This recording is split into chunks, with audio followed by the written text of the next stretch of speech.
Displaced residents of Lahaina on the island of Maui are still waiting to return home as we see images of the nearly complete destruction of their historic town from wildfires. The destruction of Lahaina is especially hard because of the deep Hawaiian cultural history it held. In the 19th century, the town, situated on the island of Maui, served as the capital of the unified Hawaiian kingdom before colonization. Afterwards, it served as a cultural center, helping preserve traditional Hawaiian dance and revitalize the Hawaiian language. On the courthouse grounds, an 8-foot banyan tree planted in 1873 is now over 60 feet high, spanning nearly an acre.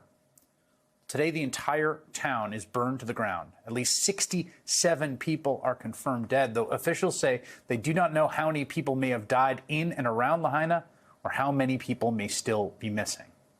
Nearly 2,000 structures burned down, including irreplaceable historical buildings. But among the few things left standing is that banyan tree, which is smoldering and damaged, but still there. Brian Schatz is the Democratic senator from Hawaii who shared these images from a devastated Maui during his tour of the area yesterday, and he is here to tell us about it now. Senator, it's great to have you under awful circumstances. And like I said to Senator Hirono last night, everybody I've talked to and seen is thinking about folks in Hawaii and pulling for you and sending love and concern. What did you see yesterday when you were able to tour the parts that were so devastated? Thanks, Chris, for doing this, and thank you for your kind words. And I just want to thank everybody across the country and across the world for the solidarity and the support and the money that is pouring in, because this is a disaster ongoing. We are still in disaster response. We are not in the rebuilding phase. But what I saw was it was as though a bombing run had happened on Lahaina. It's flattened. It is razed to the ground. The sugar mill is intact. The lighthouse is intact. The banyan tree is still standing, but it's unclear whether it or not it will survive. But basically everything else is gone. We've got thousands of people now in temporary shelters.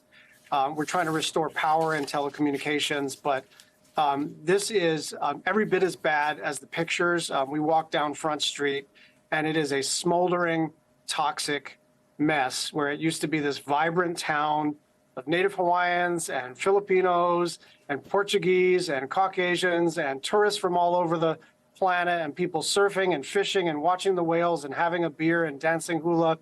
And it is now what you see on the screen. So it's a devastating time for the people of Hawaii, and we appreciate the solidarity as we navigate through the next several weeks and months and years.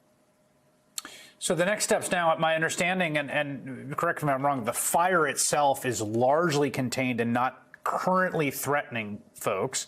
But what are the next steps in this emergency response? Well, it's a couple of things. First, we do have a bunch of unhoused people, so we're working with FEMA to free up hotel rooms. South Maui is still operational from a resort standpoint, so we're trying to free up enough hotel rooms to accommodate our local residents as we try to figure out a little bit more of a medium-term temporary shelter situation. And then today, teams from FEMA are arriving with dogs to do the final search and rescue because nobody has entered any of these structures that have burnt down. And that's where we unfortunately anticipate that the death toll will rise significantly.